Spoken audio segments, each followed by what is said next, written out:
So I want to welcome us this month of March. We're here once again at the Roundup. And I'll be your host, Francis Obaika. And with me this wonderful day is Jon from Northern Ireland, Belfast to be precise, and Steve from the Netherlands, Amsterdam to be precise. And today we're going to be looking at the whole aspect of developing effective teams. I hope that as we listen, we shall enjoy ourselves, but also at the same time be blessed as we deliberate this together. So Jon, I will just hand over to you and you introduce yourself, and Steve will take over from there. Yeah, definitely. So my name is Jon. I'm originally from the United States, but I've been in the UK for about 14 years now, and in Northern Ireland for the past 7. My wife, Lee, and I are repioneering the YWAM work here in Belfast. Building a team and really looking at ministering into this urban environment that is Belfast. We love working in the city and everything that God has and is doing here. So love working in team and love working in the city.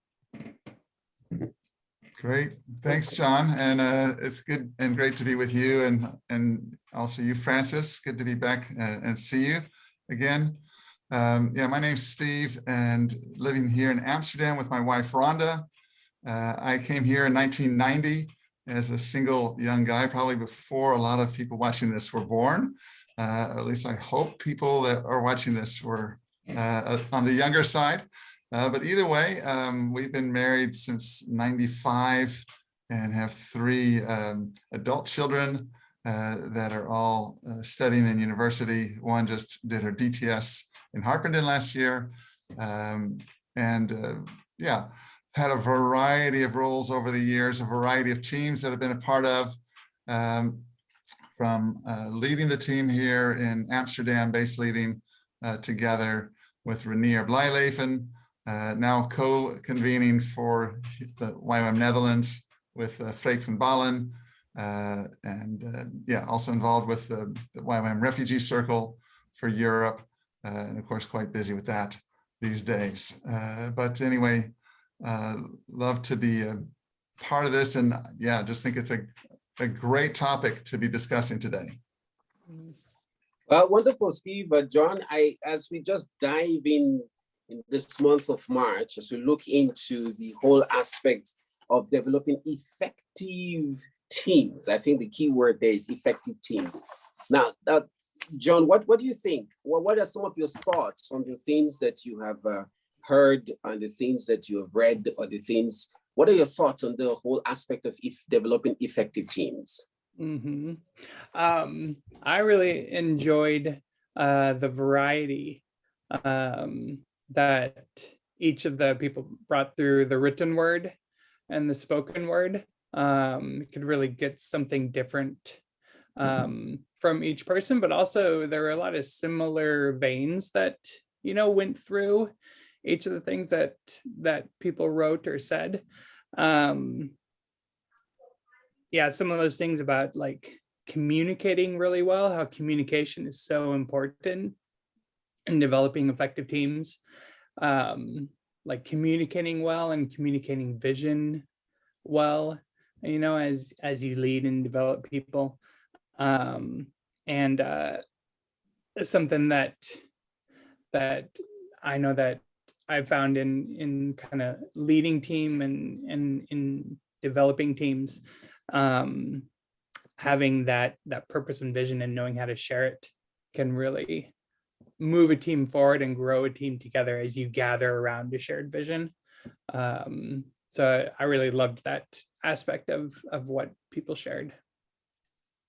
That's wonderful. I think one of the things David Cole talked about, he looked at Psalm 19, where he said, let the word of my mouth and the meditations of my heart be acceptable unto you. And he kind of brought that down. And it's like David was looking and asking the Lord that the things I say, honorably, honoring your team members and valuing them for who they are, empowering them. Steve, what are some of your thoughts in that area of effective?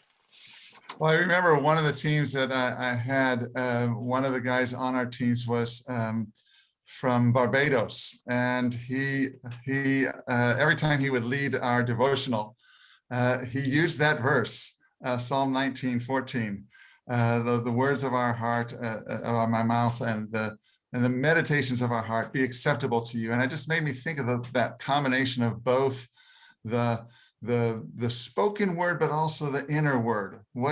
What's going on inside of us as leaders? What are we speaking about others? What are we speaking to ourselves even?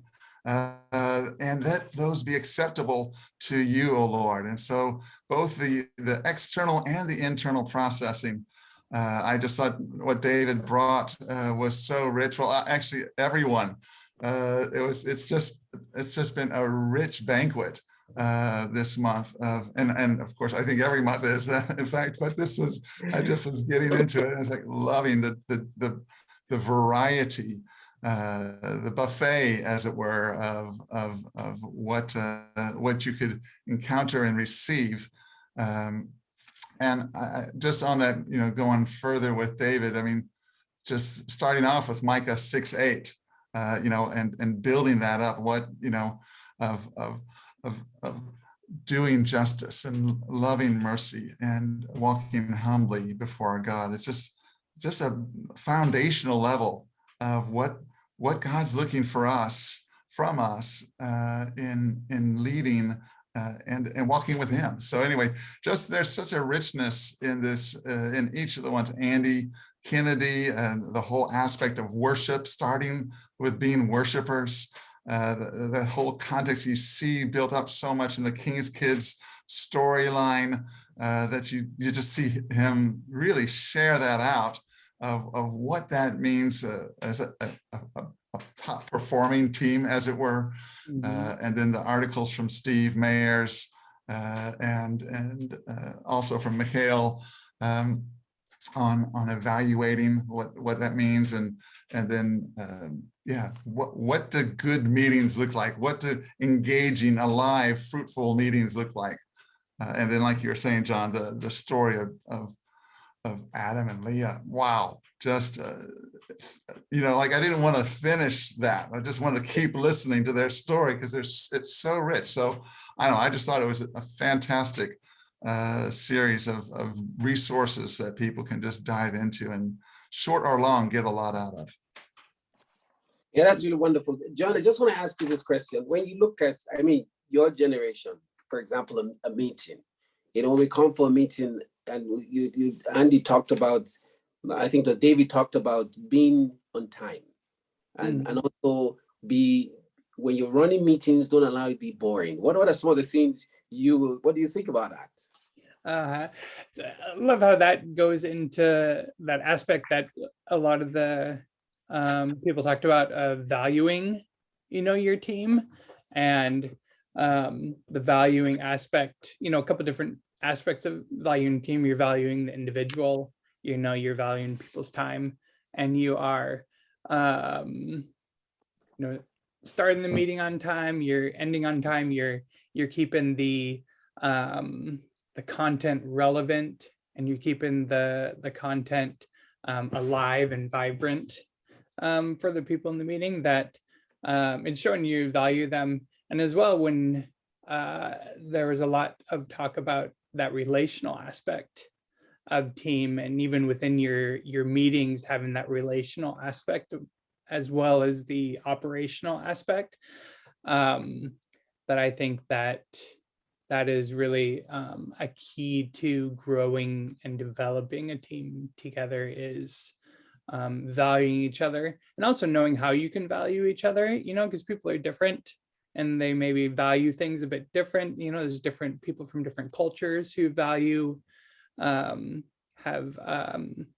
things different, whether it's time or it's ending on time, or maybe they value more the relational aspect. Maybe we don't end quite on time, but actually the relational aspect is really important. So I think knowing your team and valuing your team, and being able to lead them effectively within that meeting, by valuing the individuals as well as the group. Yeah. Each person, I think all of them had one thing tying the whole subject. And I think it's the whole aspect of being led by the Spirit. I think the whole aspect of the Holy Spirit, like, you know, Andy talked about worshipers. Dave talked about being someone that is, you know, having the Holy Spirit, not just working alone, but having the Holy Spirit, and also encouraging when they see that in you as a leader, the effectivity of it over you flows on the ones that you are leading. And Steve, what do you think about that? What are your thoughts in that area? Yeah, I think that's just one of the things of growing in our leadership, of being led by the Holy Spirit. And Dave talked about that in Galatians, you know, of being led by the Holy Spirit. And so, and also Leah and Adam in Paris, just their whole story, you could see it was so Spirit-led, of you know, going up, getting the word of the Lord. And so that focus on intercession and praying together, worship together, thanksgiving together. And so I think that was a super important thread that you see throughout all these different articles of, and that what Steve Mayer is talking about, the team that prays together stays together. You know, of just so that aspect of saying, you know, setting time apart and saying, Lord, you speak to us for our ministry, for our development, but also for our relationships, making sure, Andy talked about that, you know, the heart prep time, you know, of just getting our hearts right with one another, making sure there's no offenses. And that's the work of the Holy Spirit to convict us if there's anything that's going on that needs to be set right, whether it's personally or relationally. I think it's so important, because that work of the Spirit then gets, you know, that flows out into our relationships with one another. And then for us to be as one team, literally as a team, moving forward to what God's called us to do. Wow. This is really, I mean, I think this is really, it's really good. Like, it's really good being an effective leaders, or have been being effective in our teams. I think one of the things in YWAM is knowing God and making him known. Now, we can't make him known if we don't know him. And to know him, we have to spend time with him in the place of prayer. I think one of the things is that we can get so busy in YWAM, but I love what Andy said. He said being inclusive, include people. Michael also said that, he said, it's not just your thought, also allow other people to lead, so that there is a mix. There is a different flavor. I think the flavor God gives, everyone has different taste and flavor, but also allows people to love what they're doing. I love that question that Andy said, do you love your job? Yeah. And because he said, out of love comes joy. Yeah. Because and that love and joy stops burnout, because you love what you're doing. So there's this vibrancy of God's grace over you based on what you love, and that allows the community to grow together, and a release of empowerment over people as they are within YWAM. So John, what do you think about that? The whole aspect of inclusive love, loving your job. What do you think about that? Mm-hmm.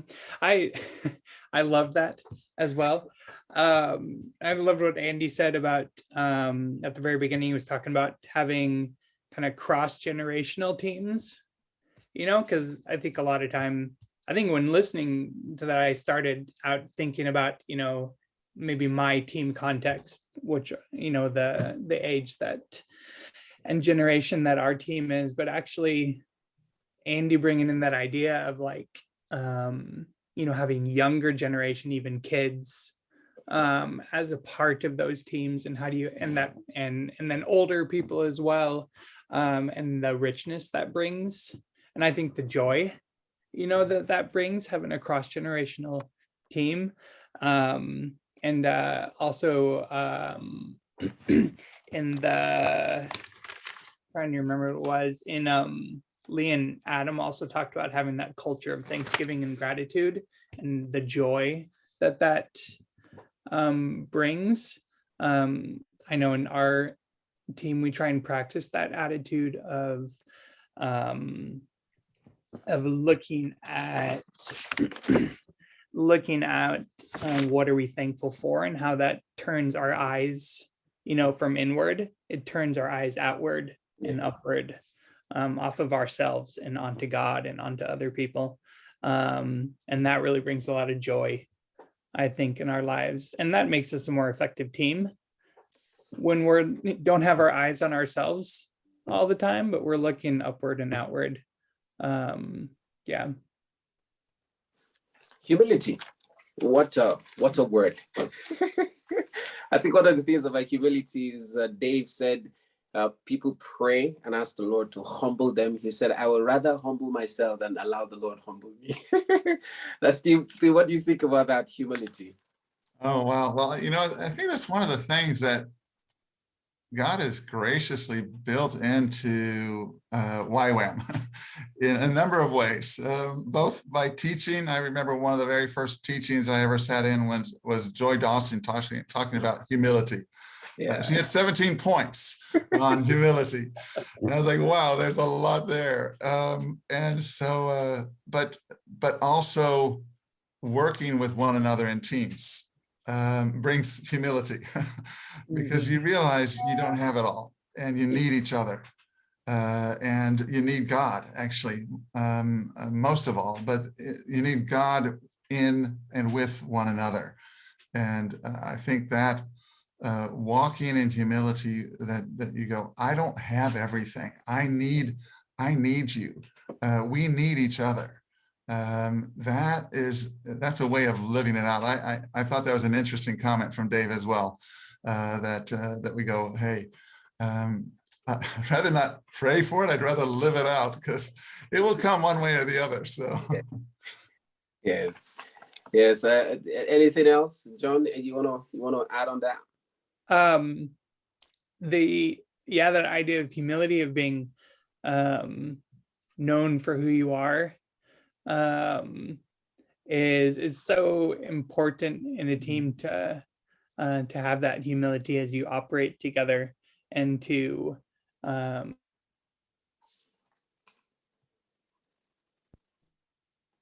go to one another in humility, because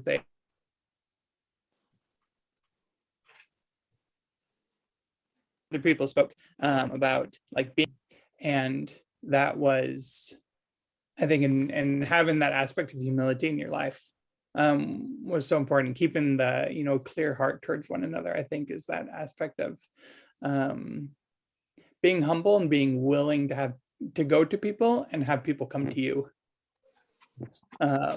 Makes for a healthy team. It's very interesting how adding value to people's lives and valuing people is very important in developing effective teams. Because I think one of the things in YWAM is people are the one that make YWAM YWAM. If you take out the people, we don't have YWAM. And when you value someone and the person knows that you value them, of course, they will be joyful in the work that they do and stay. And Steve Mayer talked about evaluation and also valuing people. Steve, what do you think about that? Value and evaluation. What are your thoughts on that? Well, it's interesting that you bring that out. Like, that's the root word of evaluation, indeed. And I just like to come back to that whole aspect of thankfulness that's connected to value, because when we value someone, we express, one of the natural things to do is to express thanks for them, or to show that, to demonstrate that we value them. And so I think that also comes back to evaluation, like, hey, what is it that we value?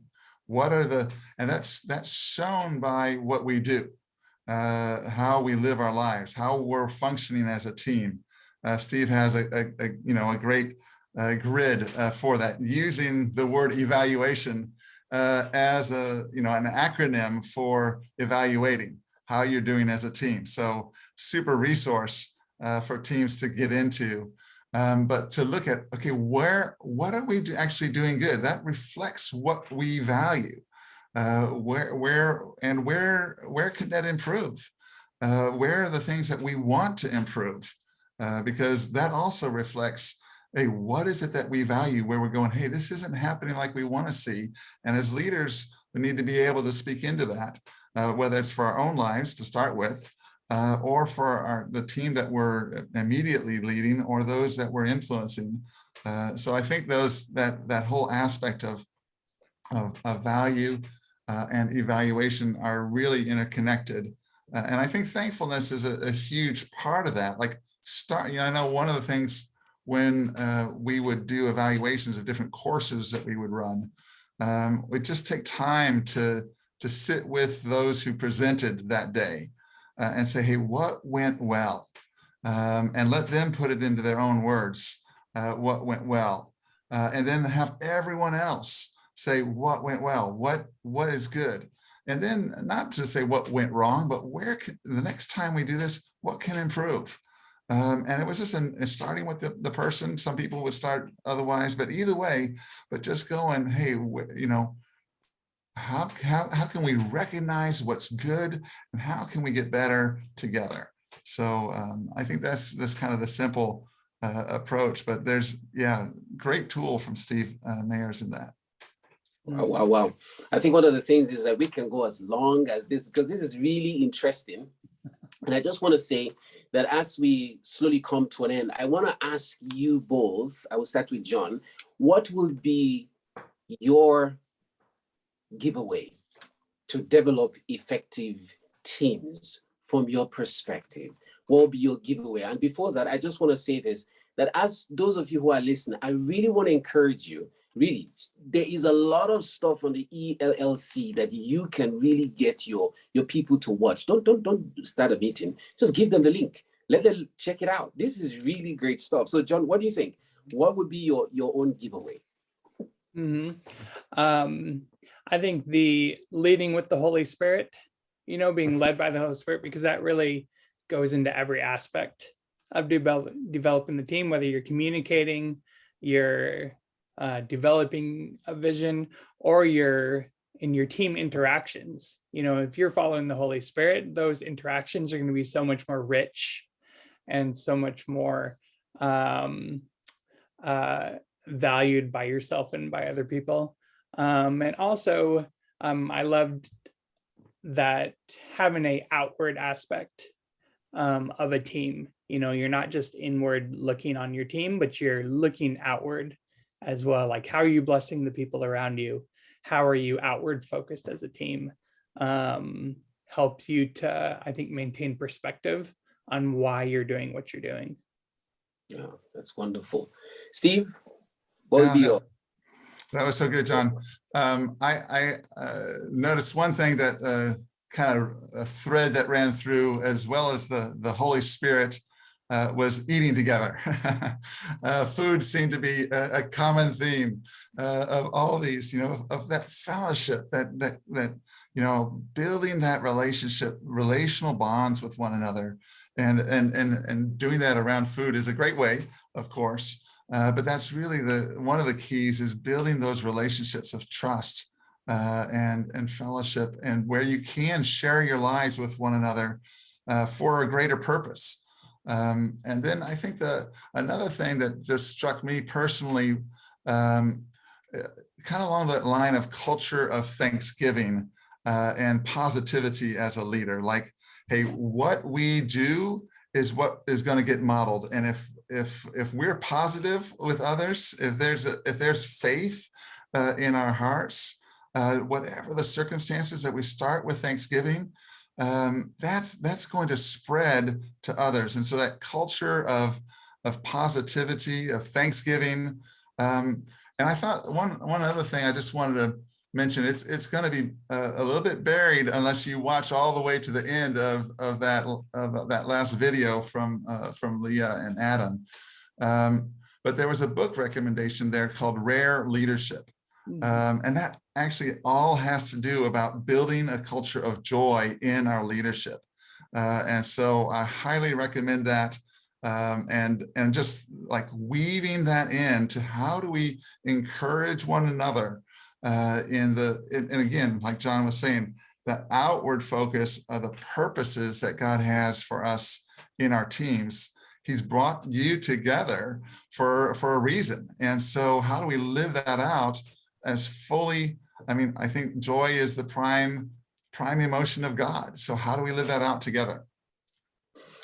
Thank you very much, Steve and Jon. It's been a very wonderful pleasure being with you guys today. And I look forward to next month's roundup together. And I just ask that as we have heard this season, that we'll be able to apply them, and also not just apply, but also see results. So once again, I want to thank you both for taking the time and being here. May the Lord bless you, and thanks for your time. Have a splendid, wonderful day then. Thank you, Francis. Thank you.